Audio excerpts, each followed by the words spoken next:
బత్తాయిలు కాస్త వాడిపోయి మాడిపోయే స్టేజ్ వస్తాయి అన్నమాట. కొడుకు చనిపోయాడని రావణుడు బాధపడుతుండగా ఇంద్రజిత్తు మరలా యుద్ధానికి వస్తాడు. అనేక మంది వానరుల్ని చంపేస్తాడు. హనుమ మొదలుకొని వానరుల్లో ముఖ్యమైన యోధులందర్నీ బాణాలతో ఈటెలతో కొట్టేశాడు. అందరూ బాణాల దెబ్బలకి కింద పడిపోతుంటే రాముడికి చేర తడిసిపోయింది. వెంటనే లక్ష్మణుడితో, మన మీద కూడా బాణాలు పడిపోతాయి, మనం రోషం పౌరుషం అంటే కుదరదు, మనిద్దరికీ బాణాలు తగలగానే చనిపోయినట్లు నటిద్దాం, మనం చచ్చామనుకుని ఇంద్రజిత్తు వెళ్ళిపోతాడు అంటాడు. గొప్ప వీరుడు శూరుడు అయిన లక్ష్మణుడికి కూడా తడిచిపోయినట్టుంది. సరే అన్నా అంటాడు. అంతటి ఇంద్రజిత్తు బ్రహ్మాస్త్రం దెబ్బకి ఇద్దరు చచ్చిపోయినట్లు పడుకుండిపోతారు. ఒరే ఎర్రి కుక్కల్లారా, పిచ్చి బర్రెల్లారా, ఇతనారా వీరుడు? రాముడు వీరుడు కాదు, నటుడు. నవరస నట సార్వభౌమ, నట విరాట్, నట కిరీటి, యువరత్న, యువ సామ్రాట్, మెగాస్టార్, సూపర్ స్టార్ మన రాంబాబు గారు.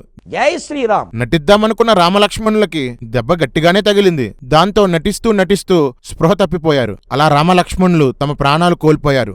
ఎవరైనా పాత్రలో నటించడం చూసాం, జీవించడం చూసాం. వీళ్ళు పాత్రల్లో నటిస్తూ నటిస్తూ చనిపోయారు. అప్పటికే 67 కోట్ల మంది వానరులు చనిపోయారు. ఇంతటితో రామలక్ష్మణులు రెండోసారి యుద్ధంలో ఓడిపోయారు.